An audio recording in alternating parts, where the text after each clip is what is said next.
So I don't know exactly what I'm going to say, but the topic is that often when I'm, get in some sort of what in Hawaii we'd call a beef with someone, um, like someone I know, maybe somebody personal in the family or someone that has some familiarity, so that we're going into things, they'll say I'm not listening to them.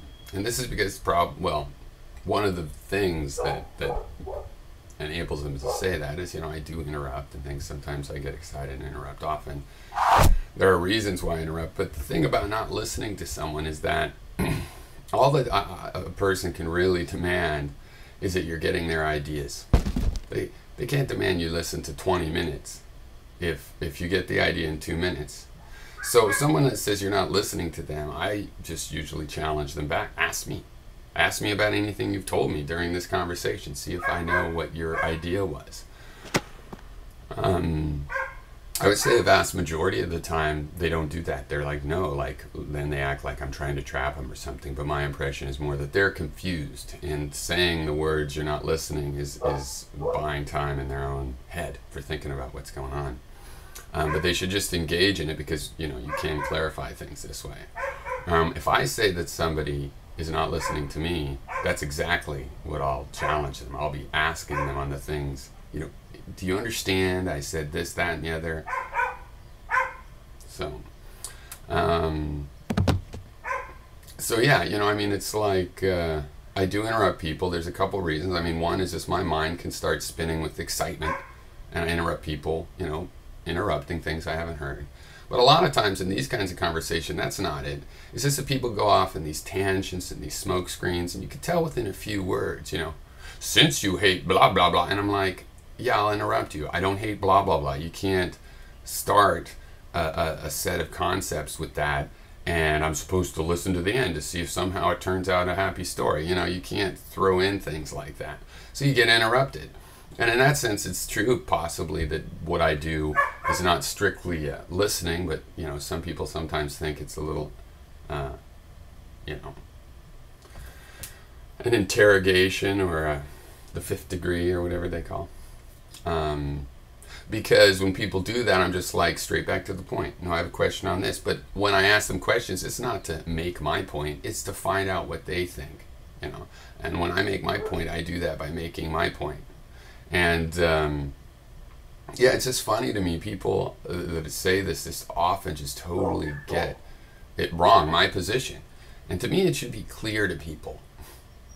Naively, it should be clear to people the difference between knowing someone else's position and your own position, right? Like, it should not interfere with your ability to know and state someone else's position. Well, you think that I was rude that day and this and that and the other.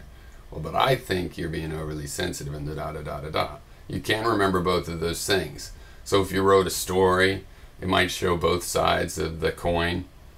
That depending on the reader, they might side, if they wanted to side with one or the other, based on that you gave a fair appraisal. People that would be inclined to take the other interpretation saw that interpretation fairly represented, so that it wasn't like, demonized as to make people not want to adopt it, biased. And I don't know, I think a lot of people are afraid to do that, which to me is silly, because if you do that and you let people ask you those questions and let people paraphrase your ideas until you can go, yeah, that's what I'm saying, it sounds like what I think. And by doing that, I think people feel revealed, and it feels dangerous. And I know a lot of times in that process, people give me this thing of, oh, you're just trying to catch me with words and stuff. It's like, no, we're trying to shine a light down in everywhere. And I've been on both sides of it, but after being this way for 30 years, there starts to be a result of my ideas. I don't necessarily go so far off on the tangents I might have in my 20s because of thinking of things this way. But what I find is that you can end up showing your own idea sounds a little silly. And it might start to sound silly, and you have to have faith in it and go, well, it's just making it sound silly. That's just the emotional weight coming in, and so sleep on it, think about it. But as you go over, you might find, hey, it's a little silly, or I see where I was coming from, but there's something about that I I don't want to be me. I don't want to live that way. And so you can let go of things, right? We all have things to let go of. This is one way to bring them up, and so they can be let go of. And but as I say, after years and years, a lot of these systems rely on the same patterns, and those patterns prove to be quite robust. Yeah. So yeah, I mean, listening, it's like, I don't know what their theory is if I can paraphrase your idea well enough to report as a witness what you think.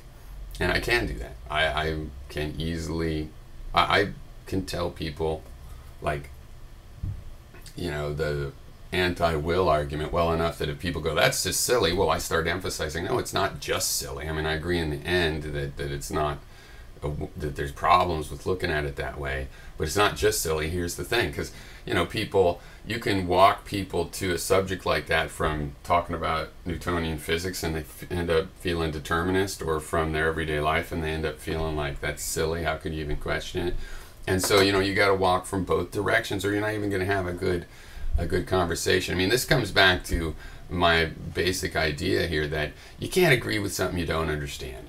And people are always thinking they agree with things they don't understand. So when people start to agree, I follow Socrates' example, and I work to make them realize they don't understand. And then when the facts and the understanding is all loosely coupled again, then you can go try to find out. And if you do this enough, you end up having a Kona Zen-like perspective of things, that the world and subjects are contradictions in balance, and it's more important that there's honesty and or other factors that help the balance than trying to find like that one idea should just rule them all. Whoever said one idea or one person should rule them all? No, literally, who said that?